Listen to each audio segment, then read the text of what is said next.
নিজের টিউশনি স্যারের সাথে যখন মাকে এক বিছানায় দেখেছিলাম, তখন আমার বয়স ছিল মাত্র ৬। ক্লাস 1-এ পড়ি, বাচ্চা ছিলাম, অবুঝ ছিলাম। ফ্যাল করে তাকিয়েছিলাম দুইজনের দিকে। তারা আমাকে দেখে থমকে গেল। বাচ্চা আমি অবুঝ কণ্ঠে প্রশ্ন করে বসলাম, মামুনি, স্যার তোমাকে ব্যাড টাচ করছে, তুমি চুপ করে আছো কেন? মা আমার কাছে এগিয়ে এসে বললেন, মাসা, কাল তোমার ফেভারিট চকলেটের 3টা বক্স এনে দেব। এখন যা দেখেছো তা যদি কাউকে বলো, চকলেট পাবে না। কিন্তু বুঝেছ, চকলেট আমার সবসময় প্রিয় ছিল, কিন্তু এই সময় কেন যেন চকলেটের লোভ আমায় কাবু করতে পারেনি। সন্ধ্যায় চুপি চুপি বাবাকে বলেছিলাম, বাবাই স্যারকে আসতে বারণ করে দিও, ওনাকে আমার পছন্দ হচ্ছে না। বাবা থমকে যান, জিজ্ঞেস করেন, উনি কি তোমার সাথে বাজে কিছু করেছে আম্মু? এদিকে শোনো। আমার বাবাকে কানে কানে ফিসফিস করে বলি, বাবাই, উনি মামুনিকে ব্যাড টাচ করেছেন। মামুনি কাউকে বলতে নিষেধ করেছে, বলেছে চকলেট দিবে। চকলেট আমার চাই না, তুমি ওনাকে আসতে বারণ করো। আমার অবুঝ বাসাতেও বাবা সব বুঝতে গেছিল। শুরু হয়ে গেল আমার ছোট্ট ফ্যামিলিতে অশান্তি। মা আমাকে সহ্য করতে পারে না আর। ১.৫ বছরের মাথায় ভেঙে যায় আমার দুনিয়াটা। বাবা মায়ের বিচ্ছেদ, একাকিত্ব। আমি তৈরি করি আমার নতুন দুনিয়া, বাবা আর আমার।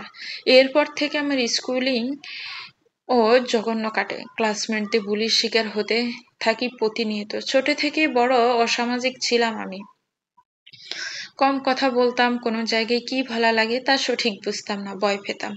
নতমুখী হয়ে তাকিয়ে থাকতাম মাটির দিকে। আমি তখন ক্লাস 5-এ। বাবার বদজনিত কারণে দামরাইলে শিফট হয়। ভর্তি হয়ে দামরাইল হার্ডিঞ্জ স্কুলে। নতুন জায়গা, নতুন মানুষ। সেই সময় নতুন ক্লাসমেটদের কাছে আমি বিনোদনের এক অনন্য মাধ্যম। তারা আমাকে বুলি করত প্রচন্ডভাবে। আমার তখন দবদবে ফর্সা গায়ের রং, চুলগুলো কাঁধ অব্দি, ছোট, চোখে মোটা প্রেমের চশমা, আর চাহনিতে সর্বদা আতঙ্ক।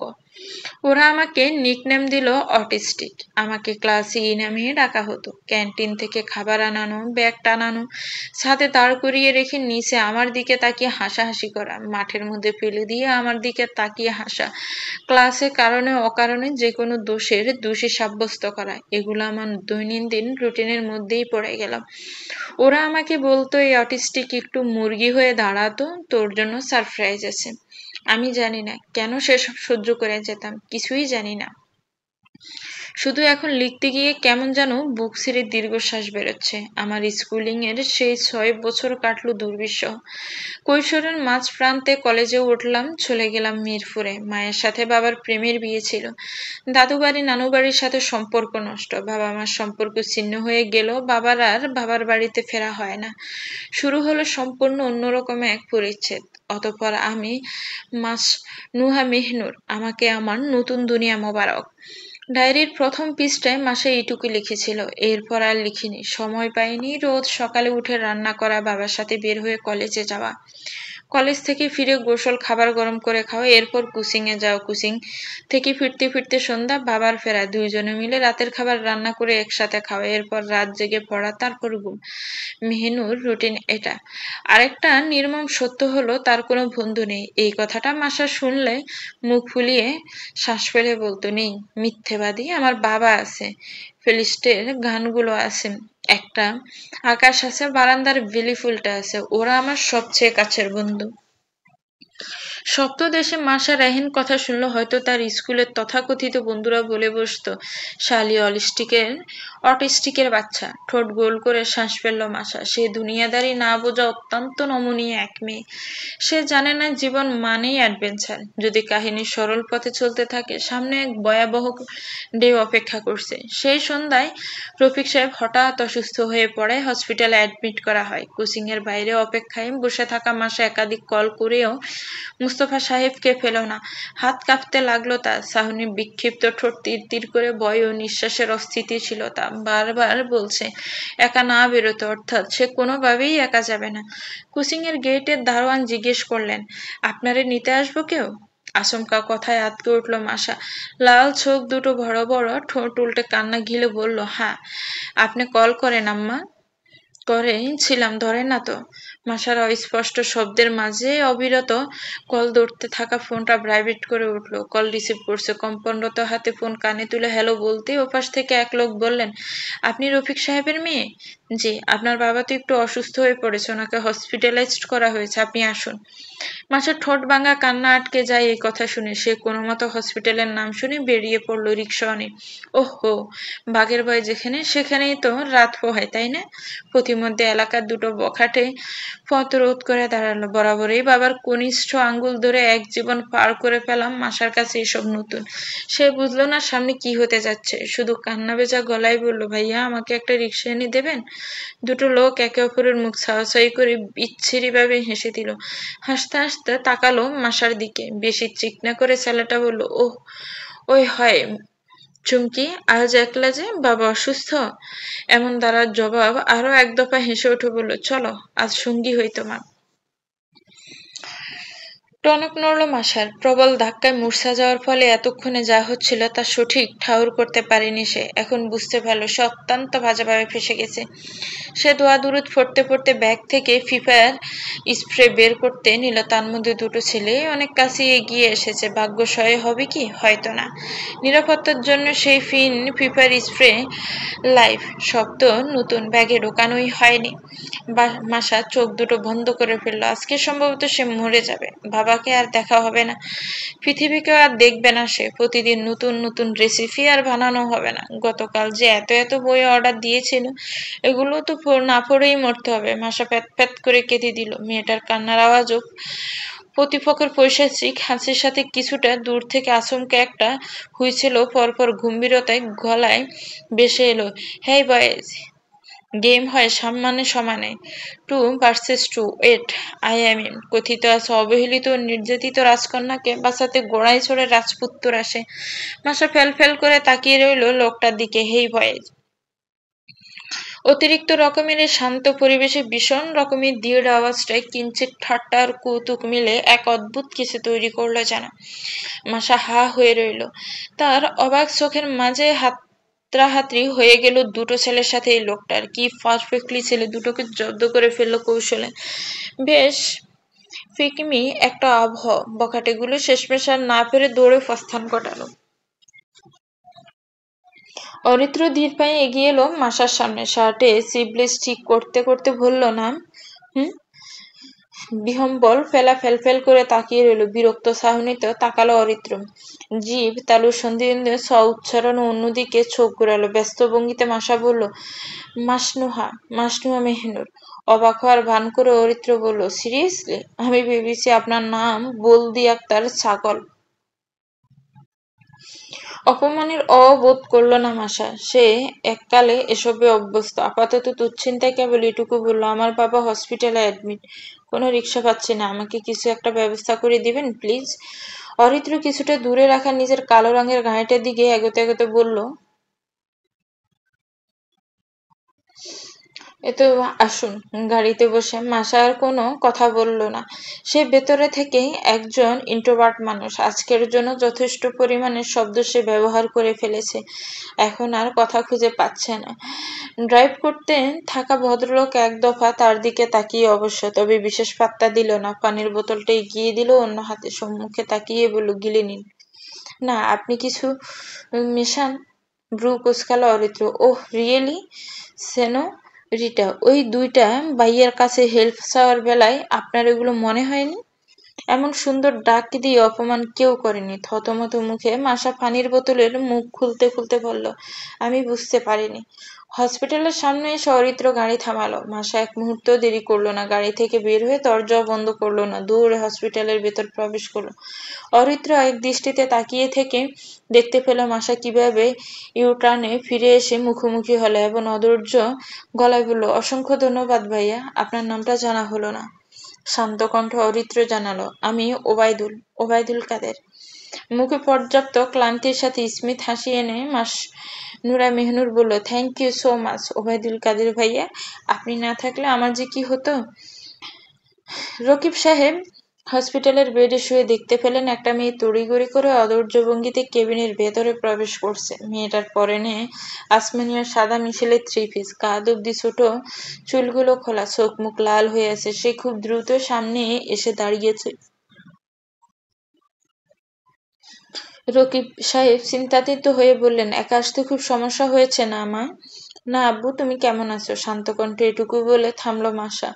নত মুখোশে চোখ দুটো ভিজে আসছে বারবার। রফিক সাহেব বাকিদেরকে কেবিনটা খালি করতে বললেন। এত এত মানুষের মাঝে মাসা খুবই অস্বস্তিতে পড়ে আছে। সবাই চলে যেতেই মাসা ফুপিয়ে কেঁদে উঠল। ভেজা গলায় বলল, তোমার কি হয়েছে? কেন নিজের যত্ন নাও না? রফিক সাহেবের একটা হাত মাসার মাথায় রাখতে একটু কষ্টই যেন হলো। সামান্য হেসে তিনি বললেন, একটু মাইনর স্ট্রোক, টেনশন নিও না আম্মু, ঠিক আছি আমি। একটু পরে তোমাকে নিয়ে বাসায় যাব। হসপিটালে বসে খেতে পারবা তুমি? মাসার কান্নার বেগ আরো বাড়ে। রফিক সাহেব ওনার একজন কলিগকে বলে কিছু খাবার আনিয়ে নেন। এরপর বলেন, একটু হাত মুখ ধুয়ে এসে অল্প করে খাও। ক্ষুধা লাগছে না? দুপুরে খেয়েছো কিছু? হুম। বাবা, তুমি খাবে না? আমার স্যালাইন চলছে আম্মু। মাসা একা একাই খেলো, তবে খুব বেশি খেতে পারল না। খাওয়া শেষে সে আবারও মুখ গোমড়া করে বসে রইল। একটু পর কোত্থেকে যেন মাসার দুই ফুফি এসে তাকে এক প্রকার না দেখার ভান করে ভাইয়ের দুই পাশে বসে পড়ল। মেকি কান্নার সাথে মরা বাড়ির আহাজারি। মাসা মলিন মুখে ব্যালকনিতে গিয়ে দাঁড়ালো। হসপিটালটির ফিফথ ফ্লোরের দক্ষিণমুখ বারান্দা এটা। বাতাসে গা ছমছম হয়ে এলো মাসা। সে ওড়নাটা চাদরের মতো জড়িয়ে নিল। চোখ বেয়ে গাল বেড়ানো অশ্রুগুলো শক্ত হয়ে আছে মুখে, টান লাগছে। মাসা এদিকে ওদিক তাকিয়ে দেখতে পেল পার্কিং এর ওখানে একাধিক সারি সারি গাড়ির মধ্যে একটা গাড়ির সাথে হেলান দিয়ে কালো শার্ট পরিহিত লোকটা স্মোক করছে। এই লোকটা হচ্ছে ওবায়দুল কাদের। হ্যাঁ, উনিই তো। চিনতে পেরে যে খুব খুশি হয়েছে এমন না, তার ভালো লাগেনি। স্মোক করা পুরুষদের সে ভীষণ অপছন্দ করে। তারা নিজের ক্ষতি করে, নিজের আশেপাশের মানুষদের ক্ষতি করে এবং পরিবেশেরও ক্ষতি করে। একজন স্নেক চেইন স্মোকার দিনে গড়ে ৩০০ টাকার ক্ষতি করে কেন? এই টাকা দিয়ে চাইলেই পথের কিনারা অভুক্ত ঘুমানো বিড়াল কুকুরদের একটু খাবার কিনে দিতে পারতো, তা পারতো না? মাসার দীর্ঘশ্বাস ফেলার মধ্যে দিয়ে জনাব একটি সিগারেট শেষ করার সঙ্গে সঙ্গে আর একটু দাঁড়ালেন। আজ মাসে এটা ভয়াবহ কাজ করে ফেলেছে। জীবনে প্রথমবার কলেজ ব্যাগ দিয়ে সে ভাবার জন্য কিছু কেনাকাটা করতে এসেছে, এজন্য তাকে আসতে হয়েছে বাসে। তার প্রথম বাস জার্নি, কিভাবে বাসে উঠতে হয় তার জানা নেই। বাবা কিভাবে যেন লোকাল বাসে উঠাতো। মাসা অসহায় চোখে তাকিয়ে রইল ভিড় ঠেলে এক গাদা লোকে। বাসের সাফা দেখে রিকশায় ভাড়া বেশি লাগবে, আর সিএনজি তো যেন ডাকাতি করে। তার মধ্যে আরেকটা বাস এসে তার পাশে থামবে মুহূর্তে কেউ একজন এসে তার পাশে দাঁড়ালো। চোখ মুখ কুঁচকে মাসা তার কাছে প্রথম সাহায্যটা চাইল। আপনি কি আমাকে বাসে চড়তে হেল্প করবেন? Please please please. ওপাশ থেকে মুচকি হাসির সাথে জবাব এলো, শিওর। পরপর মাসার হাতটা শক্ত হাতে চেপে ধরল। আচমকা হাতে টান লাগলো। থেমে থাকা বাসটিতে উঠতে উঠতে সে বলল, হাতটি আমি ধরেছি। ডান হাত দিয়ে ক্রস করে নিজের বুকের ৪ ইঞ্চি আগে রাখুন। এটা হচ্ছে ঢাল, এন্ড লেটস গো। প্রথমে ডান পা। বাসে উঠে যেন মহাবিশ্ব জয় করে ফেলেছে মাসা। চোখ দুটো চিকচিক করছে তার। তবে এই খুশি বেশিক্ষণ রইল না। পুরো বাস ভর্তি মানুষ। সিট তো নেই, দাঁড়িয়ে থাকার জন্য পর্যাপ্ত জায়গা নেই। এদিকে ওদিকে ৪ দিক থেকে ধাক্কা। উপরের এই হ্যান্ডেলটা ধরবে। দ্রুত বাস টান দেওয়ার সামান্য ঝটকা। মাসা হেলে পড়তে লাগলে একদিকে। একটু আগে যেই ভদ্রলোক তাকে হাত ধরে বাসে টেনে উঠিয়েছে, সে মেয়েটার কাঁধ চেপে ধরে তাকে স্থির করলো। নরম কণ্ঠে বলল, আমার দিকে ঘুরে দাঁড়ান, এক হাতে আমায় ধরুন, আর অন্য হাতটি এই সিটের উপরে রাখুন। আমি আনাফিস ট্রাভেল। মাসা কৃতজ্ঞতা সূচক মাথা নেড়ে বলল, থ্যাংক ইউ সো মাচ। আপনি না থাকলে আমার যে কি হতো? কি হতো? উদ্দীপ্ত মস্তিষ্ক ঠান্ডা হলো মাত্র। আওয়াজটা কেমন যেন ছেঁড়া ছেঁড়া ঠেকছে। আরে তাই তো। এতক্ষণ মাসা চোখ তুলে তাকালো। চোখ দুটো বড় বড় হয়ে এলো তার। কণ্ঠে বিস্ময়ের শব্দ। কি জানি কি? আপনি ওবায়দুল কাদের ভাইয়া না? What? What a coincidence. Local বাসের ভিড় ঠেলে দাঁড়িয়ে থাকা ও সৌভাগ্যের চোটে বসে থাকা লোকজন একযোগে মাথা ঘুরিয়ে তাকালো এদিকে। তাদের মনোযোগ মধ্যমণি হতে পারা ওবায়দুল কাদের অবাক হওয়ার মেকি ঢঙের সাথে নাটকীয়তা সুরে বলল, senorita, oh gods, it's really you, what a সৌভাগ্য আমার! লোকাল বাসের ভিড় ঠেলে দাঁড়িয়ে থাকাও সৌভাগ্যের। বাক্যের ভেতরাঙ্কে সূক্ষ্ম খোঁচাটুকু ধরার মতো যথেষ্ট বুদ্ধিমতী আমাদের মাসা নয়। সে ফেল ফেল করে তাকিয়ে রইল কেবল এই লোকটা। এই লোকটা তাকে পরপর দুটো বিশাল বিপদ থেকে উদ্ধার করেছে। এখন তো সে বাচ্চা না, বড় হবার পর যেই দুটো কঠিন বিপদে কাউকে পাশে পায়নি, সেই দুটো সময় এই লোকটা ছিল, অন্য কেউ না, স্রেফ এই লোকটা। তবে কি আর কিছু ভাবার ইচ্ছা দেখালো না মাসা। ইন্ট্রোভার্ট সে, বন্ধু নেই, কাজেই বই জগতে ডুবে থেকে দিন কাটানো মেয়েদের মধ্যে তাকে ফেললে কেউ দ্বিধা করবে না। আর ইতিমধ্যে কিশোরদের গল্প সরিয়ে সে বড়দের বই পড়া শুরু করে দিয়েছে। একজন বই পড়া মানুষ কতটা রোমাঞ্চকর হয় তা কোনো নন রিডার আন্দাজ করতে পারবে না। পরবর্তী স্টপে এসে গাড়ি আবারও ব্রেক কষল। অসাবধানতায় পড়ে যেতে নিল অরিত্র তাকে ধরে ফেলে, তবে তাকায় না তার দিকে, বাদে ওদিক সেদিক সর্বদিকে চোখ ঘুরিয়ে দেখতে পায় একটা সিটে এখন খালি হবে। সে খুবই সাবধানে মাসাকে সেই সিটে বসিয়ে দিয়ে নিজে তার সামনে দাঁড়িয়ে রইল। মাসা বলল, ভাইয়া আপনি এখানে যে? ঘুমাতে এসেছি। অবাক হলো মাসা, লোকাল বাসে কেউ ঘুমাতে আসে? না, আমি রাস্তায় ঘুমাতে এসেছিলাম, তুমি হেল্প চাইলে দেখে বাসে উঠলাম। দ্বিগুণ অবাক হয়ে মাসা জিজ্ঞেস করলো, রাস্তায় কেউ ঘুমায়? কেন ঘুমায় না? না তো কি করে? কোথাও যায়? অরিত্র 2 সেকেন্ডের বিরতি নিল, তারপর বলল, exactly senorita, that's what I was doing. Masa চোখ মুখ কুঁচকে অত্যন্ত নম্রভাবে রাগ দেখানোর চেষ্টা করে বলল, 1 মিনিট, আপনি সবসময় আমাকে পিঞ্চ করে কেন কথা বলেন বলুন তো? মজা পাই। মজা? মাসা মন খারাপ করে বসে রইল। সেদিন ভদ্রলোক কথায় যাবার জন্য বাড়ি থেকে বের হয়েছিলেন এবং কি কাজ ছিল কোনো কিছুই মাসা জানে না। কেবল এটুকু তাকে অবাক করে দেয়, কোনো রকমের দায়বদ্ধতা না থাকা সত্ত্বেও কেনাকাটার পুরো সময়টা এবং তাকে বাড়িতে সুরক্ষিত পৌঁছে দেওয়া অবধি লোকটার সাথে ছিল। প্রথমে ওভাবে বাঁচানোর পর আজ দ্বিতীয় দেখা। মাসার মনে হতে লাগলো লোকটার সাথে তার তৃতীয় দেখা শীঘ্রই হবে, এরপর চতুর্থ, তারপর পঞ্চম হতে থাকবে। আমি মাসনুহা মেহনুর, বয়স 17, দ্বাদশ শ্রেণীতে পড়ছি। আজ আমার সাথে অদ্ভুত কিছু ঘটছে বলে অনুধাবন করেছি আমি। গতরাতে একটা উপন্যাস পড়তে গিয়ে আমি খুব করে রিলেট করেছি। রিলেটেবল জায়গাটা নিয়েও অবাক হয়েছি। এই পার্টটুকু যা আমাকে থমকে দিয়েছিল, দ্যাট ওয়াজ লাভ। লেখক স্পষ্ট শব্দ অনুভূতি বয়ান দিয়েছে, আর তা আমার সাথে মিলে গেছে। আমিও তার প্রতি কিউরিসিয়াস। তাকে একবার দেখার আকাঙ্ক্ষা মনে পুষি। কখনো তাকে খারাপ লাগে, কখনো তার জন্য কাজ করে মনের ভেতরকার অস্থিরতা। সে আমার কিছুই না, সে আমার অনেক কিছু। অহেতুক অনুভূতিদের সাথে আমি পারছি না, সারা রাত ঘুমোতে পারিনি। আমি খুব স্ট্রংলি ফিল করছি এই উইকেন্ডে আমি বাড়ি থেকে একা বেরোলে কোনো না কোনো বিপদে পড়বো। আমি কোনো না কোনো বিপদে পড়লে সে আসবে। কোথা থেকে আসবে, কেন আসবে, কখন আসবে, এসব প্রশ্নগুলোর উত্তরে আছে বিশাল বড় শূন্যস্থান। তারপরও 2 দেখায় শুরু হওয়া ইনফ্লুয়েন্সকে তৃতীয় দেখায় আমি মহব্বতের দাবি রাখব। আজ মার্কসের লাস্ট উইকেন্ডে বিছানার উপর পাতা জাপটাতে থাকা জানালাটের দিকে তাকালো মাসা। আজ কি বেরোবে? বেরোবে না কি বেরোবে না, কি করা উচিত? কোনো কিছু নিয়ে এত কিউরিসিয়াস মাসা অত্যন্ত ছিল না। নিজের এমন বেহাল দশায় মাসা সেদিকেই ঢলে পড়ল, যেটা উচিত না। সে আজ নিজের আলমারির সবচেয়ে সুন্দর জামাটা পরল, ল্যাভেন্ডার রঙের কুর্তা এটা। কাঁধ অব্দি খোলা, চুলগুলো কিনারায় সিথি করল, কানের ছোট্ট মুক্তোদানা, ঠোঁটে লাগালো হালকা রঙের লিপ গ্লস। তৈরি হয়ে সে চিন্তায় পড়ে গেল, কোথায় যাবে সে? বন্ধু তো তার নেই, বাবাও একা বাড়ি থেকে বের হওয়া এলাও করবে না। তবে অনেক বাহানা টাহানা মনে সাজিয়ে যখন বাবার সামনে গিয়ে দাঁড়ালো, রফিক সাহেব মুচকি হেসে জিজ্ঞেস করলো, কোথায় যাবে মা? নার্ভাস হয়ে পড়লো মাসা। এই তো বাবা, এদিকেই আর কি। রফিক সাহেব কিছু একটা ভেবে বললেন, বন্ধুদের সাথে বেরোবে? খুব ভালো মা, মাঝে মধ্যে বেরোনো উচিত, একটু হাঁটাহাঁটিও করবে, শরীর সচল থাকবে, এতে তোমার বয়সী বাচ্চাদের আনন্দে উল্লাসে দিন কাটানো উচিত, যাও। সঙ্গে কিছু টাকাও দিয়ে দিলেন। মাসার খুব অনুতাপ লাগলো এভাবে ধোঁকা দিয়ে বের হওয়াতে। বাবা তাকে কত বিশ্বাস করে, জবাবদিহিও চায়নি, তাকে এভাবে ঠকাতে পারলো? কিভাবে পারলো? বের হবার সময় মাসার প্রায় কাঁদো কাঁদো অবস্থা। নিজেকে এই বলে সান্ত্বনা দিল সে, যাই হোক মিথ্যে তো বলেনি। আর নিজের বন্ধু সে নিজে। সেলফ ডেটে বেরিয়েছে মাসা। যাবে, হাঁটবে, রিক্সায় ঘুরবে, ফুচকা খাবে, এরপর চলে আসবে। মাঝে যদি বিপদে পড়ে তাহলে সে আসবে, বিপদে না পড়লে সে আসবে কোত্থেকে? আর এলেই বা কি? কোনো পূর্ব পরিকল্পনা তো নেই।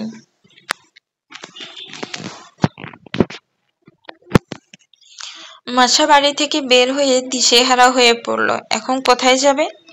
রিকশা করেই বা কই যাওয়া যায়? কি খাবে সে? ফুচকা? ফুচকা কোথায় পাওয়া যায় সে তো জানে না। মাসা এখন এমন একটা মেয়ে যে নিজের এই 17 বছর জীবনে কখনো ফুচকা খায়নি। অন্যান্য মেয়েরা বিনোদনের জন্য জীবনে যা যা করে থাকে তার একাংশ মেয়েটা করে দেখেনি। সবকিছুকে সাইডে ফেলে সে এবার একটা রিকশায় উঠে পড়লো। হাতের মোবাইলের সাথে ইয়ারফোনে লাগিয়ে শুনতে লাগলো ডাউনলোড করে রাখা উর্দুর শায়েরি। চোখ বন্ধ হয়ে এলো তার। রিকশায় হুডে মাথা ঠেকিয়ে ব্যস্ত হয়ে গেল নিজের মধ্যে। সে যেন এক অন্য দুনিয়ায়। এবার এই দুনিয়ায় সে আছে, আর কিছু কথা আছে। বাক্যগুলো এত সুন্দর।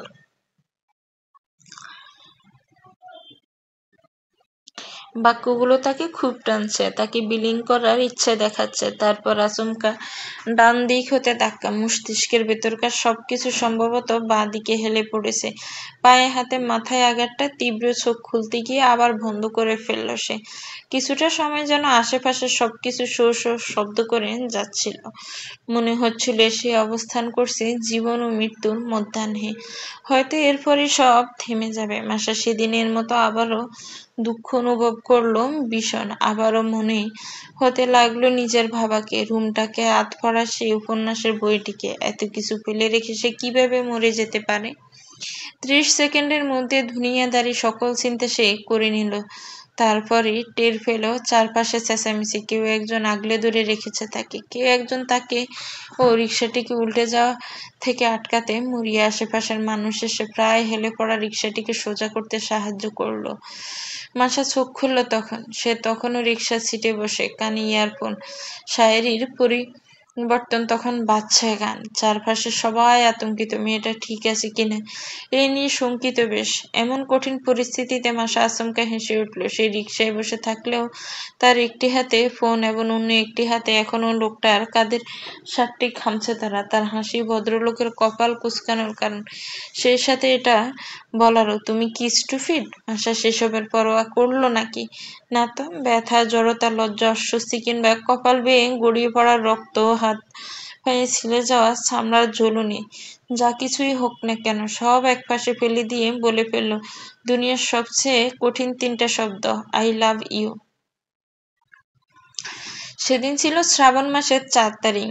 প্রকৃতি বিরোধ করলো। চৈত্রের কাঠপাটা রোদে গা ঝলসে দেওয়ার প্রয়াস চালালো। তীব্র গরম, অস্বস্তি আর গায়ে কাঁটা দেওয়া রোদ। 3 চাকার গাড়িটা গতি হারালো, হেলে পড়লো এদিকে।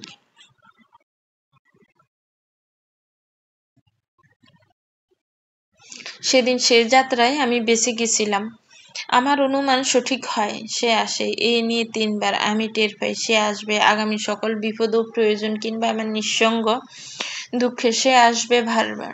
সেদিন যখন তার চোখে চোখ রেখে মুচকি হাসির সাথে ম্যাজিক্যাল 3 ওয়ার্ডস বলে ফেলি, তার চোখে আমি এক চিমটি বিস্ময় দেখতে পাইনি। খুব সাধারণ মুখভাব ছিল তার। যেন এমনটা হওয়া স্বাভাবিক, যেন এমনটা হবে বলে আগে থেকেই ধারণা ছিল তার। তবে নির্লিপ্ত থাকলো যে। কে জানে কেন? হয়তো প্রতিক্রিয়া আগে থেকে ভেবে আসেনি বলে। রৌদ্রময় দুপুরটা গুমোট আঁধারে ঢেকে যায়। আকাশটা ডেকে ওঠে আচমকা একবার মেঘের গর্জন। পরবর্তী ধাপে আকাশ ফেটে বৃষ্টি নামে। আমার ক্ষতকে বৃষ্টির এক একটা ফোঁটা তীব্র ঘর্ষণ সৃষ্টি করেছিল। রক্ত দুইয়ে শহর ভেজাচ্ছিল ব্যথায় না, অতিরিক্ত উত্তেজনায়। আমার ব্ল্যাক আউট হয়। যখন আমার জ্ঞান ফেরে তখন আমার সামনে চিন্তান্বিত বাবাকে দেখতে পাই। হসপিটাল, রুগী, ডাক্তার, নার্স, ওয়ার্ড বয় কিংবা রুগীর আত্মীয়, অন্যান্য কর্মচারী, এসবের মাঝে আমি তাকে খুঁজে পেলাম না, যাকে খুঁজে যাচ্ছিল আমার চোখ দুটো। সম্ভবত আমাদের পরবর্তী দেখাটা অন্য এক সংঘর্ষের জন্য তলা রইল। এবার দেখা হলে আমি জিজ্ঞেস করব, will you love me like the pain loves me? জানালার জার্নালের পৃষ্ঠা থেকে মুখ তুলল মাসা। খেয়ালি জগৎ থেকে বের হতে তার বড় আলস্য। চোখ মুখে মৃদু হাসি রেখে উবু হয়ে শুয়ে রইল সে। জীবন আমাদের কি দেয়? পেইন, লাভ, ইনফ্যাচুয়েশন, নাকি কিছুই না? আচ্ছা, যদি কখনো এক্ষুনি জীবন একযোগে এ সকল কিছু দিয়ে দেয়, কি হবে তখন? এর উত্তর তখনই মিলবে যখন চতুর্থ দেখা হবে। পরবর্তী দেখাটা হলো 3 মাস পর। এই 3 মাস মাসার মধ্যকার সবচেয়ে বড় পরিবর্তন হলো সে এখন একা একা রাস্তা পার হতে পারে। সন্ধ্যায় বাবার কোচিং থেকে নিয়ে আসা বাদে অন্যান্য সময়গুলো মাসা একাই যায়, তবে বিপদে পড়ে না। কি আশ্চর্য! বিপদে পড়ুক বা না পড়ুক সে কেন আসবে না? যার বাসার অ্যাড্রেস মাসার জানা নেই, মোবাইল নাম্বার তো দূরে থাক, জিপি নাকি এয়ারটেল সিম অপারেটর ইউজ করে সেটাও জানে না, বয়স জানে না পড়াশোনা কতদূর, জানার মধ্যে শুধু জানে তার নাম ওবায়দুল কাদের। এই নাম নিয়ে সে তাকে কোথায় খুঁজবে? মাসার খুঁজতে যেতে হলো না। আজ কোচিং এ যাবার পথে ফুচকার একটা দোকানে দেখে দাঁড়িয়ে পড়ে সে। না সামনে এগোয়, না ফিরে যায়। খাবে, কেমন খেতে হবে? কি আনহেলদি, মেয়েদের নাকি প্রিয় খাবার, কত শব্দটা নাই নাজেহাল মাসা পরিবেশে এগিয়ে যায়। যাক, যা আছে কপালে। ফুচকার দোকানি মাসাকে দাঁড়িয়ে থাকতে দেখে বলে, আম্মা কি বানামো, ফুচকা নাকি পানিপুরি না বেলপুরি? মাসা প্যাল করে তাকিয়ে থাকে কিছুক্ষণ, তারপর জিজ্ঞেস করে, কোনটা পানিপুরি, কোনটা ফুচকা, কোনটা বেলপুরি? দেখতে তো সব ফুচকা। তারও নাকি এত রংভেদ, অদ্ভুত কিছু দেখেছে। এমন ভাবে দোকানি মাসাকে দেখে শ্বাস ফেললেন, এরপর জানান কোনটা কি। সবচেয়ে ছোট সাইজের ফুচকাটা বানিয়ে দিতে গিয়ে জিজ্ঞেস করেন, জাল দিমু? মাসা ঠোঁট চেপে তাকিয়ে থাকে, দিবেন? দেন। জাল দেওয়া হলো। একটু বেশি। ছোট্ট একটা বাটি অর্ধেক ভরা টক পানি, তার মধ্যে চাটানো চাট মশলা ও চিলি ফ্লেক্স। সেই পানিতে ডুবে আছে 6টা ছোট ছোট ফুচকা। চামচের সাহায্যে একটা খায়। প্রথম দফায় জালের আন্দাজ সে করতে পারে না, শুধু টের পায় স্বাদ।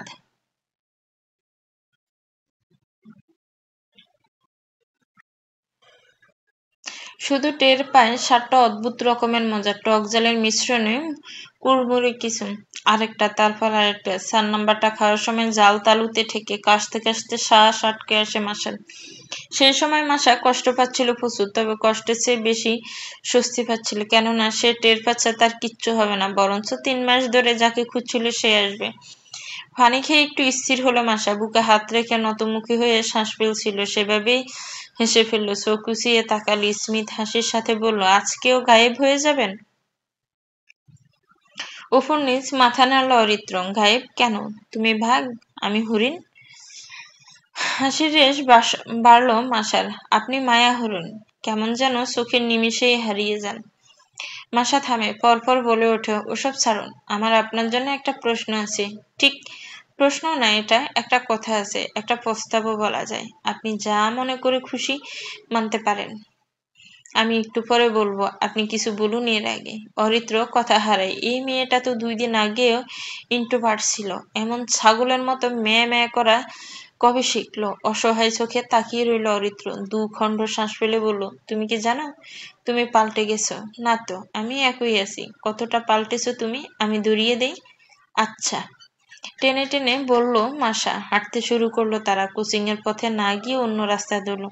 শহরের ভেতরে এটা, তবে অন্যরকম। এই রাস্তায় মানুষজন কম, গাছপালা প্রচুর। মাসা ঢাকায় আসার পর থেকে এমন পরিবেশ দেখার সৌভাগ্য পায়নি। ধামরাই ছেড়ে আসার পর যা মিস করছিল তা দেখে উৎফুল্ল হলো ভীষণ। এর মাঝে অরিত্র বলতে লাগলো, তুমি তুমি চঞ্চল হয়ে গেছো। আগে কেমন ছিলাম? শান্ত ছিলে। আচ্ছা, আর তুমি বেশি কথা বলা শুরু করেছো, ওভার শেয়ার করছো। আগে আগে তুমি চুপচাপ ছিলে, কথা কম বলতে। আচ্ছা, তারপর? তুমি ম্যাচিউর হয়ে যাচ্ছ, ইনফ্যাক্টিক্যাল আচরণ করছো। আগে বয়সের তুলনায় অনেক বেশি ম্যাচিউর ছিলে। আচ্ছা শুনুন। মাথা ঘুরে দাঁড়ায়। এবার সে মুখোমুখি অরিত্রের। উল্টো হয়ে হাঁটতে লাগলো, চোখ দুটো চোখে আবদ্ধ, ঠোঁটের কোণে বরাবরের মতো মৃদু হাসি। আসুন, আপনার ভুল ভাঙাই। মাসার নিজের হাত দুটো নিজের কোমরের পেছনে গুজলো। সেভাবে হাঁটতে হাঁটতে ফেরেছে। বড় গম্ভীর ভঙ্গিমা তার, কণ্ঠে বীরতা। আমি বরাবরই ইম্যাচিওর। ইনফ্যাক্টিক্যাল, চঞ্চল, বাচাল ও চটপটে ছিলাম। সত্যি বলছি, শুরু থেকে। আমি আমার বাবার কাছে এখনো আপনার বলা এই সকল শব্দগুলো নিয়েই বড় হচ্ছি। তবে বাইরের দুনিয়ায় আমি সেটা, যেটা আপনি আমাকে ভাবতেন। কেননা তারা আমার মানুষ নয়। তারা এমন কেউ নয় যাকে আমি আমার দুর্বল দিকগুলো দেখাবো। এটাকে আমার পরিবর্তন ভাবলে ভুল হবে আপনার। অরিত্র জিজ্ঞেস করে, আর আমি যা দেখতে পাচ্ছি সেটা? মাসা হাসে, আপনি আমার ধারণার চেয়েও বেশি বোকা। ঘরে কি কেউ সেজেগুজে থাকে? গর্ত সেটাই, যেখানে আমি যা সেভাবেই থাকা যায়। You are just like my home now. মাসার ছোট ছোট শব্দগুলোতেও আবিষ্ট হয় অরিত্র। কিছু বলে না, বলতেও চায় না। অন্তিমে সতর্ক করে বলল, পথ দেখে হাঁটো, নয়তো হোঁচট খাবে। আপনি আছেন, আমি যা। বাক্যটা শেষ করতে পারল না মাসায়। একটা ইটের টুকরো পায়ে বিঁধল। অসাবধানতায় পড়ে যাবার উপক্রম। সে চোখ বন্ধ করে হাসলো। নিজেকে কোনোভাবে বাঁচানোর প্রয়াস দেখালো না। সে পড়ল না, কেউ একজন তাকে ধরেছে শক্তভাবে। তার কোমরের পেছনে সেই একজনের একটি হাত অন্য হাতটি দিয়ে শক্ত করে ধরেছে তার বাহু। মুখে পড়ছে থাকা অশান্ত শ্বাসে যেন জড়ুয়া উন্মাদনা। হেসে ফেলল মাসা। নিজের অসম্পূর্ণ বাক্যটা সম্পূর্ণ করতে সে অবস্থায় বলল, আপনি আছেন, আমি জানি। হেসে ফেলল মাসা। অরিত্র বোকার মতো তাকিয়ে থেকে মাসাকে ছেড়ে দিল। চমকানোর অবকাশ পেল না মেয়েটা। কোমরটায় ভালোই ব্যথা পেল। চোখ মুখে ফুটে উঠল অসহায়ত্ব, কণ্ঠে অবিশ্বাস। ওবায়দুল কাদের ভাইয়া, আমি আপনাকে ভালো ভেবেছিলাম। সরু চোখে অরিত্র জিজ্ঞেস করলো, আমি কি বলেছি? আমাকে ভালো ভাবতে? ব্যথা বলে মাসা নিচ থেকে উঠে দাঁড়ালো। আত্মবিশ্বাসী গলায় শুধালো, বলুন তো, এটা আমাদের কততম দেখা? চতুর্থ। জি না, 15তম। বিশিষ্ট ভদ্রলোক যিনি আমাকে নিজের নামটাও বলেছিলেন মিথ্যে, সেটা ছিল আমাদের 15তম দেখা। আমার দিক থেকে, ওনার তরফ থেকে চতুর্থ। আমার দিকটাই সংখ্যা জেনে জানা প্রথম দফায় অবাক হলেন। তার বিহ্বল চোখ দুটোর দিকে তাকিয়ে জানিয়েছিলাম তাকে আমি এছাড়া আরো 11টি বার পরিস্থিতিতে দেখতে পেয়েছি। প্রথমটি আমার রুমের ভেতর, দ্বিতীয়টি বারান্দায়, তৃতীয়টি কোচিং এর পাশের সিটে, চতুর্থ, পঞ্চম, ষষ্ঠ কিংবা একাদশ। পরবর্তীগুলো আমার ভ্রমে। মাথা খারাপ মেয়ে মানুষ উনি আমাকে আগে থেকে ভাবতেন। এরপর থেকে ভাবতে লাগলেন বড্ড উন্মাদ। তার সে এক টুকরো শ্বাস ফেলাতে আমি এটুকু অন্তত বুঝে গিয়েছিলাম, পাগল ভাবেন আর যাই ভাবেন না কেন, উত্তর আমার চাই। স্মিত হাসির সাথে সেদিনকার প্রস্তাবের উত্তরটা চাইলাম। সিজনটা এমনই, কখনো কাঠফাটা রোদ তো কখনো মেঘের গর্জন। আমি বিস্ময় নিয়ে ওনাকে রেগে যেতে দেখলাম। রাগে ওনার মুখ রক্তিম হয়ে উঠল। শব্দ বেরোতে লাগলো কাঠিন্য। স্পষ্ট বাক্যে আমাকে জানালেন, কখনো সময় ভুল হয়, কখনো মানুষ ভুল হয়। এমন কিছু করার আগে 100 বার ভাববে, যা ফিউচারে তোমার আফসোসের কারণ হতে পারে। বিস্ময়ের সাথে ঠোঁট চেপে গেল হাসি, চোখে তীব্র কৌতূহল। প্রেমে থাকুক না হয় অপ্রেমে, তবু আপনি থাকুন। আচ্ছা, আফসোসই মঞ্জুর, তবু আপনি থাকুন। আমি কি ওনাকে ভয়কে দিতে সফল? বিছানায় উবু হয়ে জানালের শেষ লেখাটুকুর দিকে তাকিয়ে মুচকি হাসল মাসা।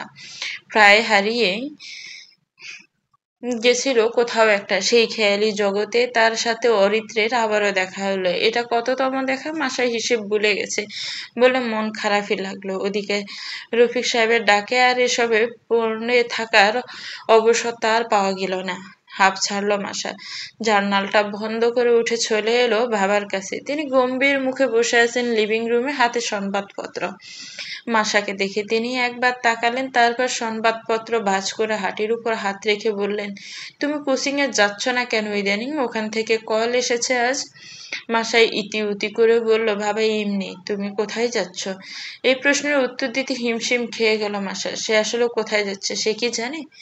যেদিকে দু চোখ যায় যাচ্ছে চলে, গন্তব্য অজানা রেখে পথ যেদিকে নিয়ে যায় যাচ্ছে সেদিকে, কিন্তু সে কোথায় যাচ্ছে? রফিক সাহেব নিজেকে শান্ত করলেন, নরম কণ্ঠে বললেন, আম্মু এখানে বসো। মাসা তার পাশে বসতে তিনি বললেন, আমি ছোট থেকে এই অবধি কখনো তোমার সাথে উচ্চ বাক্য করিনি, কখনো তোমার ইচ্ছের বাইরে কিছু চাপিয়ে দিইনি। তুমি চেয়েছো আমি দেইনি এমন কিছু আছে? মাসা ভাবলে এমন কিছু আসলেই নেই। মাথা নাড়ল দুধারে। ছোট্ট এক খণ্ড শ্বাস ফেলে মাসা বলল, নেই। এমনটা কেন করেছি জানো? যাতে তুমি আমার কাছে পর্যাপ্ত স্পেস পাও, যাতে একটা খুন করার পর নির্দ্বিধায় আমার কাছে জানাতে পারো যে বাবা এমনটা হয়ে গেছে, যাতে পৃথিবীর সবচেয়ে কঠিন কথাটাও অকপটে আমাকে বলে ফেলতে পারো সবার আগে। রকিব সাহেব কিছু সময়ের বিরতি নিয়ে আবার বললেন, তারপর এমন কি ঘটল যা তুমি লুকিয়ে গেলে? মাসা নিশ্চুপ হয়ে বসে রইল। রকিব সাহেব তাকে ভাবার জন্য অনেকটা সময় দিলেন। অনেকটা সময় ধরে মাসা এটা ভাবলো না যে তার কথা বলবে কি বলবে না। সে শুধু এটাই ভাবলো যে বলবে তো কি বলবে, বলার মতো আছে কি, কতটাই বা জানে সেই ব্যক্তি সম্পর্কে যাকে কখনো মন দিয়ে বসেছে সেটুকুও জানে না। আজও দেখা হয়েছে অরিত্রের সাথে, তার অবশ্যই বিপদের সময় হয়েছে। আজ মাঝ রাস্তায় তার জুতো ছিঁড়ে যায়, অসহায়ের মতো বসে থাকে সেখানে। তখন কোত্থেকে যেন অরিত্র এসে তার হাত ধরে বসলো। কোনো কথাবার্তা নেই, কিচ্ছু নেই। তাকে নিয়ে প্রবেশ করলো সর্বোচ্চ কাছের একটি জুতার দোকানে। মাসার ব্যাগে আপাতত 2টা 100 টাকার নোট, একটা 50 টাকার নোট, 2টা 10 টাকার নোট, 2টা 2 টাকার, মোট মিলিয়ে আছে মাত্র 274 টাকায়। এই টাকা দিয়ে জুতা তো হবে না, হলেও অন্তত এমন দোকান থেকে হবে না, মোজা পাওয়া যেতে পারে। সেই ইতস্ত করে প্রথম কথাটা নিজেই বলল, আমাকে একটা রিকশায় উঠিয়ে দিন, আমি বাড়ি চলে যাই।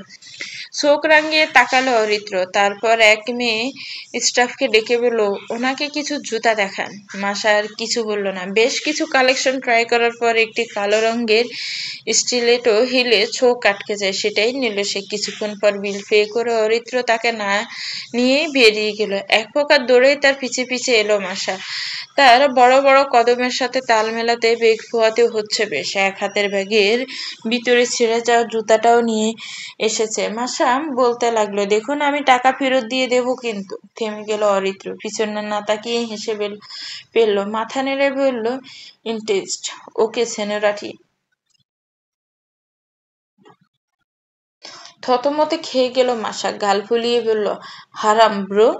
ঠিক আছে, প্রতি 1 ঘন্টা অন্তর সুদ বাড়বে 200 টাকা। সেই হিসেবে আগামীকাল এই সময় 4800 টাকা বেশি দিবে। এটা তো আমার জুতার দামের চেয়েও বেশি। কাঁধ উছালো অরিত্র, তো তোমাকে দিতে বলেছে কে? হাপিত্যেশ করল মাসা, এই লোকের কাছ থেকেও জুতাই নেওয়া উচিত হয়নি। পরক্ষণে নিজেকে এই বলে সান্ত্বনা দিল, ভালোবাসার মানুষটির থেকে পাওয়া প্রথম উপহার এটা। উপহারে সে জুতা পেল। যেদিন সে নিজের ভালোবাসার মানুষটিকে পাবে না, সেদিন এই জুতাটাই ছুঁড়ে মারবে ফর শিওর। এসব ভেবে পুরো দস্তর শান্ত হলো। মাসার এই রূপ কে দেখেছে আগে? অরিত্র পকেটে হাত গুজে আগের চেয়ে দৃঢ়ভাবেই হাঁটছে। এখন আর চোখে মাসাকে একবার দেখে বলল, ক্লাস নেই? আমার তো জুতা ছেড়ে গেছে, এতে সুন্দর বাহানা থাকলে ক্লাসে যাব কেন? এখন কি খালি পায়ে হাঁটছো? এই তো আপনি জানেন, বাসায় গিয়ে পায়ের জুতাটাও ব্যাগে ঢুকিয়ে খালি পায়ে হাঁটবো। অরিত্র কপাল কুঁচকে তাকালো, তোমাকে আমি সিরিয়াসলি খুব ইনোসেন্ট মেয়ে ভেবেছিলাম। চোখ ফিটফিট করলো মাসা, ঠোঁট গোল করে বলল, হ্যাঁ সেটা তো আমি ইনোসেন্ট। কোনো ডাউট আছে? থাকার কথা না, আমি অত্যন্ত ভালো মানুষ। আমি এখনো ব্যাগে থেকে 20 টাকা হারিয়ে ফেললে প্যাত প্যাত করে কান্না করে ফেলি। অরিত্র আর কিছু বলল না। রাস্তার মাঝে দাঁড় করিয়ে রাখা তার কালো রঙের গাড়িটিতে উঠতে উঠতে বলল, চলো তোমাকে বাড়িতে নামিয়ে দিয়ে আসি। মুচকি এসে মাসা উঠে বসলো ফ্রন্ট সিটে, কিন্তু কোনো মতেই নিজের অ্যাড্রেস বলল না। প্রসঙ্গ পাল্টে বলে যেতে লাগলো, একবার ঘটলে ইনসিডেন্স, দ্বিতীয়বার কোইন্সিডেন্স, অথচ আমাদের দেখুন এটা আমাদের পঞ্চম কোইন্সিডেন্স। ড্রাইভিং এর সম্পূর্ণ মনোযোগ অরিত্র বলল, তোমাকে কে বললো এটা কোইন্সিডেন্স? প্রথমটা কিংবা এই পঞ্চমটা কে বলল? মাসা অবাক হতেও হলো না, বরঞ্চ আনন্দ নিয়ে জিজ্ঞেস করলো, তাই না? আমিও তো তাই ভেবেছিলাম। আচ্ছা প্রমাণ করুন এটা কোইন্সিডেন্স না, আমাকে বলুন আমার নাম কি। অরিত্র একটু ভেবে নিয়ে বলল, মাসনুয়া মেহেনুর। সেটা তো ভালো নাম, ডাক নাম কি? অরিত্র থেমে থেমে বলল, সেনোরিটা।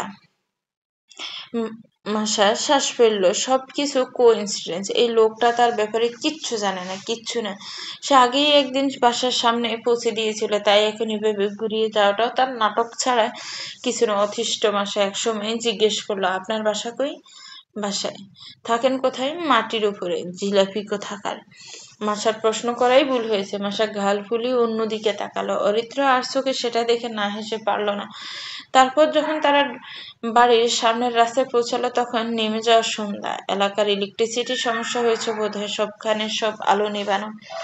স্ট্রিট লাইটও জ্বলছে না। গাড়ির হেডলাইট যতদূর দেখা যাচ্ছে ততদূর কেবল অন্ধকার। মাসা গাড়ি থেকে নামার বদলে চুপ হয়ে বসে রইল। অরিত্র কিছুক্ষণ ভেবে জিজ্ঞেস করলো, কোনো সমস্যা? মাসা তাকালো তার দিকে, তারপর আবার জানালার বাইরে। আবার যেতে ইচ্ছে করছে না, মনে হচ্ছে আরো একটু সময় কাটানো উচিত। কোনো বিশেষ কারণ? এমনি। তাহলে এখন কি করবে? আমার সাথে যাবে? চোখ মুখ জ্বলে উঠলো মাসার। সত্যি আপনার সাথে নিয়ে যাবেন? গাল নাড়ল অরিত্র। যাওয়া যায়, তবে একটা শর্ত। কি? কোনো প্রশ্ন করা যাবে না। আচ্ছা।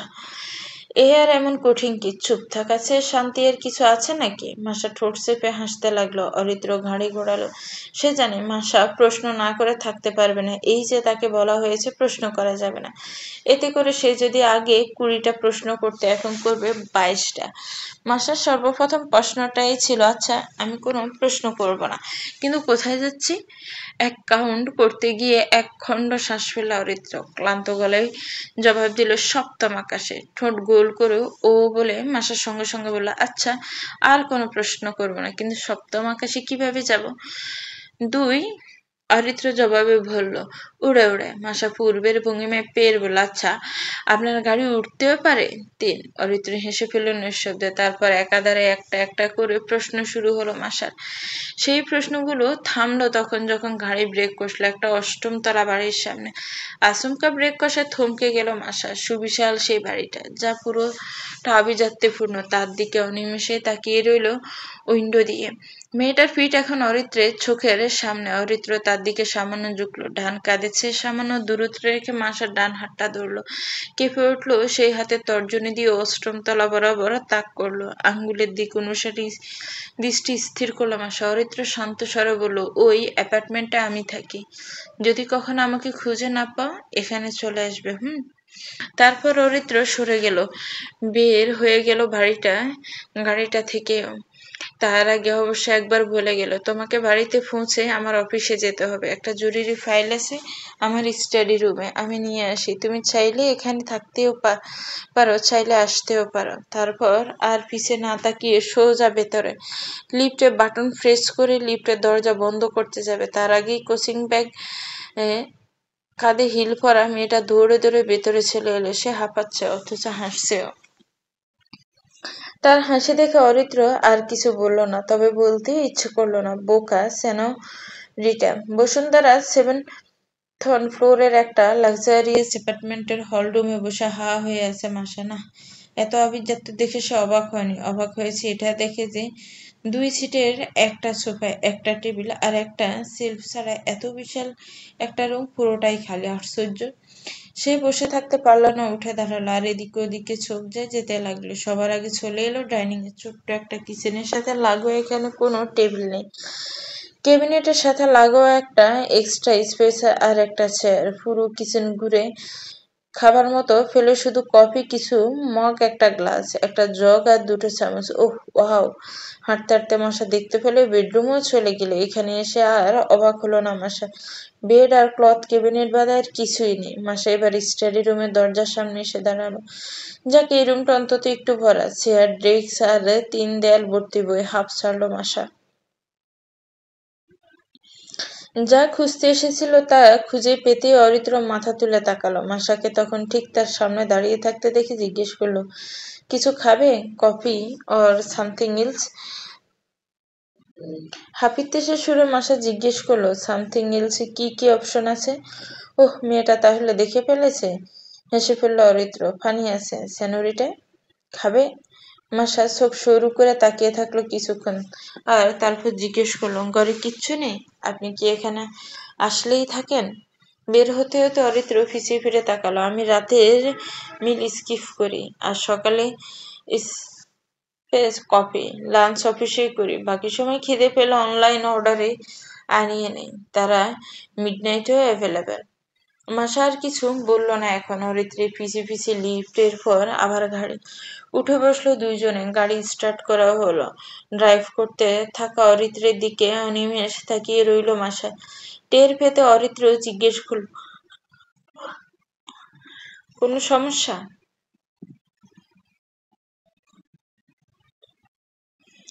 দীর্ঘশ্বাস ফেলে জিজ্ঞেস করলো মাসা, আপনার বাড়ির খাবার খেতে ইচ্ছে করে না? না, আসলেই না। কেউ একজন অনেক ভালোবাসা নিয়ে আপনার জন্য কিছু খাবার রান্না করবে, আপনার ইচ্ছে করবে না? সচ্চোখ মুখে চোখ স্থির রেখে অরিত্র জানালো, এমন কেউ নেই। অবাক হলো মাসা। নেই? আপনার প্যারেন্টস? তারা দেশের বাইরে থাকেন। তাদের রান্না মিস করেন না? আমার মা রান্না করতে জানেন না। ও মা, তাহলে কি খেয়ে বড় হয়েছেন? বাতাস। মাসার প্রশ্নগুলো এক একটা তার মতোই আজব। দ্বিতীয়বার যখন তার প্রশ্নগুলো থামলো, তখনও ব্রেক কষল অরিত্র। তার বাড়ির সামনে এখনো ইলেকট্রিসিটি নেই। মাসা থেমে থেমে জিজ্ঞেস করলো, পৌঁছে গেছি? হুম। মাসা দীর্ঘশ্বাস ফেলে নামলো। এরপর একবারও না তাকিয়ে সোজা চলে গেল বাড়ির ভেতর। অরিত্র সেখানে দাঁড়িয়ে গাড়িতে হেলান দিল। পকেট হাতড়ে বের করলো সিগারেটের প্যাকেট, লাইটার একটা জ্বালিয়ে ঠোঁটে বুঝতে মাসা যেভাবে ভেতরে প্রবেশ করেছিল ইউটার্নে সেভাবেই ফিরে এলো, একদম সে প্রথম দিনের মতো। হতবড় পদক্ষেপে মুখোমুখি দাঁড়িয়ে বলল, আপনি স্মোক করছেন অরিত্র? অরিত্র শান্ত কণ্ঠে বলল, তোমাকে এখনো আমার নাম বলিনি। মাসা থমকে গেল, তবু দমে না গিয়ে বলল, বলেননি, যাই হোক। আপনি সিগারেট খাবেন না? অরিত্র তাচ্ছিল্যের সাথে সূক্ষ্ম আসলো, অন্যদিকে চোখ ঘোরালো। তো কি খাবো? তোমায়? হ্যাঁ। মাসার অবিলম্ব জবাব। সে কথাটা বলে এক সেকেন্ড অপেক্ষা করলো না, পা উঁচিয়ে দাঁড়ালো। তার এক হাতে সিগারেটের নিজের হাত দিয়ে ফেলে দিয়ে ঠোঁটের বাজে ঠোঁট ছোঁয়ালো। সামান্য স্পর্শ, স্রেফ স্পর্শ। এটাকে কোনোভাবেই কি চুমু বলা যায়? যায় না। মাসা মুখ একটুখানি সরিয়ে নিয়ে সেভাবেই চোখে চোখ রেখে বলল, will you love me like the pen loves me, like the pen loves you? প্রশ্নটা করেই থামল অরিত্র। প্রায় সেকেন্ডের বিরতিতে বলে উঠল, ওকে। তারপর আর কোনো কথা হলো না দুজনের মধ্যে। একটা অর্থবোধক শব্দও না। ঠোঁটের দূরত্ব মাইনাসে চলে এলো। যেন অরিত্র তাকে বোঝাতে লাগলো এটা যে, দেখো বোকা মেয়ে, একটা পারফেক্ট কিস এটাকেই বলে। মাসা গড়ে চলে গেল। হাত দুটো হয়ে এলো মুষ্টিবদ্ধ, চোখ দুটো বন্ধ, আর ঠোঁটে মৃদু হাসি। সে এক অন্য দুনিয়া, অন্য জগতে ভাসছে। এর মধ্যে নিঃশ্বাস নেবার প্রয়োজনীয়তায় যখন অন্তরঙ্গতা কমলো, ফিসফিসিয়ে অরিত্র ডাকলো, সেনোরিটা। তারপর কিছুটা দূর থেকে বেশি হলো একটা ঘুম বিস্মর। মাসা আঁতকে উঠল, বড় বড় চোখে তাকালো ডাকের উৎসের দিকে। রকিব সাহেবের স্বর ছিল সেটা। তিনিই বলেছিলেন, মাসা কি করছো? মাসার হাঁটু কাঁপতে লাগলো, দুর্বল লাগতে লাগলো ভীষণ। ব্যথায় ব্যাখ্যায় বলতে লাগলো, বাবা প্লিজ রাগ করো না, আম সরি। ও হচ্ছে অরিত্র, আমি ওকে খুব পছন্দ করি বাবা, I'm sorry again, really very sorry. Masa কাঁদো কাঁদো গলায় এটুকু বলে অরিত্রের দিকে তাকালো। প্রতিবার তো সামান্য থেকে সামান্য বিপদে লোকটা তাকে হেল্প করতো, আজ কেন মূর্তির মতো এভাবে দাঁড়িয়ে? কেন কিছু বলছে না? ঠোঁট উল্টে এলো মাসার, শব্দ করে কেঁদে উঠল। খালি পায়ে দাঁড়িয়ে একা পাগলের মতো কর্মকাণ্ড করতে থাকা মেয়েটার দিকে নিষ্পলক তাকিয়ে রইলেন রফিক সাহেব। খালি পায়ে দাঁড়িয়ে একা। সময় নিয়ে জিজ্ঞেস করলেন, কোচিং থেকে বের হয়েছো কখন? যায়নি। তোমার ফোন ফেলে রেখে এসেছিলে, তোমার ক্লাসমেট দিয়ে গেছে। রকিব সাহেব মাসার ফোন এগিয়ে দিলে মাসে বিভ্রান্ত আসে। তারপর আচমকে একটু আগের ফটফটে ভঙ্গিতে অরিত্রকে বিশ্লেষণ করা থেকে পাল্টে গিয়ে আহ্লাদি হয়ে যায়। বাবার ডান হাতটা নিজের দুই হাতে জড়িয়ে মুচকি এসে বলে, বাবা আজকে আলু পরোটা বানাই। আচ্ছা ঠিক আছে, আমি ফ্রেশ হয়েই জানাবো। এর মধ্যে ফ্ল্যাটে প্রবেশ করতে করতে রকিব সাহেব আবার জিজ্ঞেস করলেন, খালি পায়ে কেন হাঁটছো? বাবা কোচিং এ যাবার সময় জুতো ছিঁড়ে গেছে। কোচিং এর পাশে সেলাইয়ের দোকান ছিল, ওইখানে ক্লাস শুরু হয়ে গেছে, আমি জুতো ওইখানে রেখেই ক্লাসে চলে গেছে। ফেরার সময় মনে নেই আনতে, আগামীকাল আনবো। এই কথাগুলো তার ঠিক ততটাই সত্য যতটা মিথ্যে ছিল কিছুক্ষণ আগের ঘটনাগুলো। রকিব সাহেব স্থির চোখে তাকিয়ে রইলেন। অরিত্র, যার কোনো সারনেম নেই, আমি দিইনি। সে ছিল পুরো দস্তর আমার ভ্রম। এই সত্যের মুখোমুখি হলাম সেদিন, যেদিন তাকে আমি প্রথম চুমু খেলাম, সেদিন যেদিন বাবা সব জেনে গেল। এত সব সাইকিয়াট্রিস্ট ঘুরিয়ে টুরিয়ে বাবা কত ভাবেই না চেষ্টা করলো মানাতে, যে বিশিষ্ট জনাব আমার স্রেফ ভ্রম। আমি মানতে রাজি নই। ওই বখাটেদের থেকে বাঁচানো, বাতাসে উঠানো, ফুচকা গলায় আটকে গেলে পানি এনে দেওয়া, উল্টে যাওয়া রিক্সা থেকে বাঁচানো, কিংবা জুতো ছেড়ে যাওয়ায় নতুন জুতো কিনে দেওয়া ও তার অ্যাপার্টমেন্ট নিয়ে যাওয়া, এসব কিভাবে আমার ভ্রম হতে পারে বলুন তো? কোনোভাবেই সম্ভব না। এত ডিটেলস তো মানুষের স্বপ্নেও থাকে না। তারপর একদিন করে আমি বুঝতে শিখলাম, আমি সুস্থ হলাম। আমার একাকিত্ব আমাকে দিয়ে যে কল্পনা করিয়ে নিয়েছে, তা তো এতটাই ডিফেন্ডেড হবার কথা, তাই নয় কি? আমি আমার স্টেশনের মাঝ দিয়ে বসুন্ধরা যে এলাকাতে গেলাম, সেখানে ওই রকম অনেক অ্যাপার্টমেন্টের মাঝে একজাক্ট কোন অ্যাপার্টমেন্টের দিকে অরিত্র আঙ্গুল উঁচিয়ে দেখিয়ে বলেছিল, যদি কখনো আমাকে খুঁজে না পাও, এখানে চলে আসবে। আমার মনে আছে স্পষ্ট। আমি সেখানেও তাকে খুঁজেছিলাম, পাইনি। এই যে প্রথম দেখা, ওই দিন রাস্তায় দুটো ছেলের টিচ করার মধ্যে দিয়ে আমি রিক্সায় উঠে পড়লাম। সারাদিন রাত এক করে ফিকশনাল নোবেল পড়তে থাকা আমিটাকে আটকে রাখা শ্বাস ফেলে ভাবতে লাগলাম, কোনো এক রাজপুত্র এসে যদি আমাকে বিপদ থেকে উদ্ধার করতো, যদি করতো, সে কিছুটা গম্ভীর, খানিকটা দুষ্ট, আর আপাতমস্তক ইগোইস্টিক হয়েও, সে ঠিক কিভাবে আমাকে সেভ করতো। বাসের অমন পরিস্থিতিতে যদি কেউ আসতো, যদি কেউ এসে আমাকে এক হাতে শক্ত করে ধরতো, তারপর বাসে উঠিয়ে দিত, আর ওই কথোপকথনগুলো, আমি সেদিনও বাঁচিয়ে গিয়েছিলাম, তবে একা। রিক্সা সেদিন উল্টে পড়েছিল ঠিকই, তবে আমাকে বাঁচিয়েছে সেখানে থাকা মানুষেরাই। ফুচকা কাণ্ডে পানি আমি নিজেই খেয়েছি, আর সে হাঁটতে থাকা রাস্তা তো কল্পনার পরে উৎসর্গ করে দিয়েছি। তারপর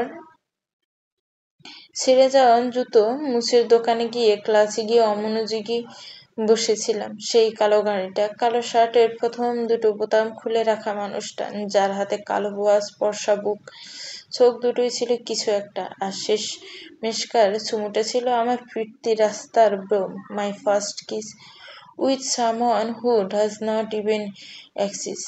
যেদিন আমি তাকে আমার কল্পনা হিসেবে কবুল করে নিলাম, সেদিন আমি কতটা ভেঙেছিলাম সেটুকু নাই বা বললাম। শুধু এটুকু সত্য, ওই মানুষটা, যাকে আমি অরিত্র বলে মানতাম, যাকে আমি আমার গুমর জীবনের চাঞ্চল্য হিসেবে মনে জায়গা দিয়েছিলাম, সে এরপর হারিয়ে গেল একদিন। আমিও হারালাম আমার অনুভূতিগুলো। আমিও হয়ে উঠলাম নির্লিপ্ত, ছোট্ট মাসা। তারপর এভাবেই বড় হয়ে গেল মাসনুহা মেহনুর। 11 জুলাই 2016, বাড্ডা, ঢাকা। 8 বছর পুরনো জার্নালটার শেষ পৃষ্ঠে এইটুকু লেখা। এরপর আর মাসনুহা সেটা খুলে দেখেনি, পেলেও দেয়নি, অযত্নে রেখে দিয়েছে আলমারির পুরনো এক ড্রয়ারে। দীর্ঘ 10 বছর পর মাসনুহার জীবনের সবচেয়ে বড় পরিবর্তন সেটা হলো রকিব সাহেবের মৃত্যু। তিনি যখন মারা যান, তখন মাসার ইঞ্জিনিয়ারিং পড়া শেষ, দেশের বাইরে যাওয়ার পরিকল্পনাই ছিল। শান্ত, শক্ত, অনুভূতিহীন একটা বাস্তবসম্মত মেয়ে সে। দাদার বাড়িতে বাবার দাফন হলো 2 দিন। সেখানে থেকে মাসনুহা পুরনো অ্যাপার্টমেন্টে ফিরে এলো। সে আরো একবার নিজেকে হারালো, হারিয়ে গেল তার নামটুকু। বাবা ছাড়া কেউ তো ছিল না তাকে মাসা ডাকার। সে হয়ে উঠল মাসনুহা মেহনুর, অথবা স্রেফ মাসনুহা। আর তারপর চলে গেল অস্ট্রেলিয়া। সেখান থেকে যখন ফিরল, তখন যেন মাসনুহার মধ্যে আরো এক দফা গাম্ভীর্য ডেকেও ঢেলে দিয়েছে। অহেতুক তো আগেই হাসত না, এখন সম্মানসূচক হাসিটাও তার আসে না। দেশে ফিরে সে একটা কোম্পানির অফার লেটার পেয়ে গেল। জয়েনিং এর পর মাসনুহার রুটিনটা এমন: সকালে কফি, লাঞ্চ অফিসে, রাতের মিল স্কিপ, ইচ্ছে করলে মিডনাইটে অ্যাভেলেবেল রেস্তোরাঁ আছে যারা হোম ডেলিভারি দিয়ে থাকে। রুটিনটা চেনা লাগছে না? লাগারই কথা। এসবের মাঝে মাসনুহার পানসাই জীবনটা অহেতুক এক শখ পোষণে কাজ করতে লাগলো। তার 6 ডিজিটের স্যালারি থেকে সে হিসেবে খরচ করতে লাগলো, আর বাকিটা সেভিংস। তারপর একদিন সে করে বসলো একটা অভাবনীয় কাজ, তার সেভিংসের সবটাই ব্যাংক থেকে উইথড্র করে নিল। আর ওই যে ওই অ্যাপার্টমেন্ট, ওইটা কালো রঙের গাড়ি থেকে যেটার দিকে আঙ্গুল তাক করা ছিল ওটা বিক্রি হচ্ছে। কথা জানার পরও মাসনুয়ার মতো উন্মাদ মেয়ে চুপ থাকবে?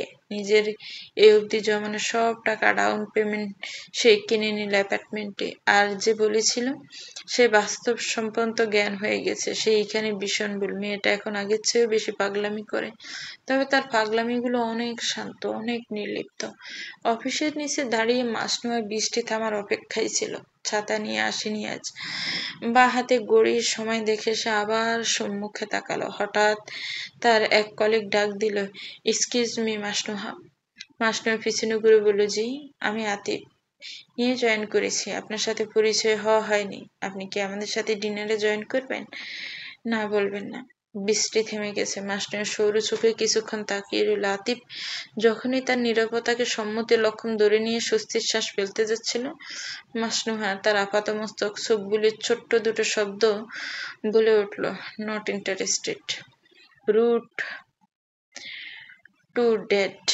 আতিফ থতমত খেয়ে তাকিয়ে রইল মাসার চলে যাওয়ার দিকে। মেয়েটা অত্যন্ত ভদ্রতার খাতিরে একটুখানি বিশ্লেষণের সাথেই বলতে পারত যে যাওয়া সম্ভব নয়, তাই বলে এইভাবে ডিনারে যেতে অনাগ্রহী জানালো। ওয়েট, আতিফ আরো এক দফায় ভয়কে গেল। এটা বুঝে উঠবার পর মেয়েটা সরাসরি তাকে রিজেক্ট করেছে। ডিনার কেনা? কালো ফুল স্লিভস কুর্তার সাথে ফ্ল্যাট হিলের খসখস শব্দ ব্যস্ত রাস্তার পাশ ঘেঁষে বিশেষ প্রক্রিয়া দেখাচ্ছে না। মাসনুয়া আজ উবারের বদলে হেঁটে এসেছে। রাস্তা নেহাতি কম নয়।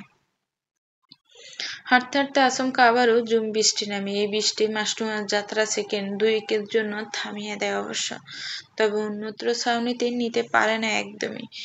সে এভাবেই হাঁটতে লাগে সম্পূর্ণ ভেজা অবস্থায়। কাঁধ অব্দি চুলগুলো লেপ্টে থাকে ঘাড়ে। এদিকে সারাদিনের বৃষ্টির বদলে রাস্তাটাও ভিজে পিচ্ছিল। তার আজকের দিনে হেঁটে আসাটা ছিল এবছরের সবচেয়ে বড় বোকামি। কিছুক্ষণের মধ্যেই মাসনুয়া সেটা টের পেল, যখন তার 3 ইঞ্চির হিল তার বিরুদ্ধাচরণ ঘটালো। Slip almost slipped. মাসনুয়া চোখ মুখ কুঁচকে ফেলল, কিন্তু আশ্চর্য সে পড়ল না। কারো শক্ত হাতটা তার কোমর জড়িয়ে রেখেছে, কারো চোখ দুটো আটকে আছে তার নিষ্পাপ মুখের দিকে। মাসা ধীরে ধীরে চোখ খুলো। অন্য কারো হাত শরীরে স্পর্শ করেছে ভাবতেই গা গিনগিন করে উঠল। সে দ্রুততার সাথে সরতে গিয়ে আবারও একবার ফিসলে গেল। ভদ্রলোকের হাত আরো শক্ত করে চেপে ধরল তার কোমর। ক্রুর হাসলো লোকটা। ভালো কিছু সহ্য হয় না, না? সেভাবে তাকিয়ে মাসনুয়া দাঁতে দাঁত চেপে বলল, লিভ। ওকে। সত্যি সত্যিই ছেড়ে দিল। মাসা পড়ে গেল কর্দমাক্ত রাস্তায়। তার চোখ মুখ আবারও কুঁচকে গেল ব্যথায়। এভাবে ছাড়তে তো বলেনি সে। হতাশ হলো। হতাশা নিয়ে চোখ খুলে সামনে তাকাতে সে দেখতে পেল ঠিক সামনে দাঁড় করে রাখা গাড়ির হেডলাইটের তীব্র আলো চোখে প্রবলভাবে আশ্রয় পড়ল। সেই আলো দিয়ে সম্মুখের অবয়বকে হালকাভাবে তার দিকে ঝুঁকে থাকতে দেখল। ভদ্রলোক নিজের বিদ্রূপের হাসিটা ঠোঁটের বাকি রেখে বলল, ব্যথা পেয়েছ? You deserve it. সবখানে ইগো দেখানো লাগে না। And who better to know now than regret later. ভদ্রলোক থামল। আরো সামান্য ঝুঁকে ফিসফিসে বলে উঠল পরবর্তী কথাটা।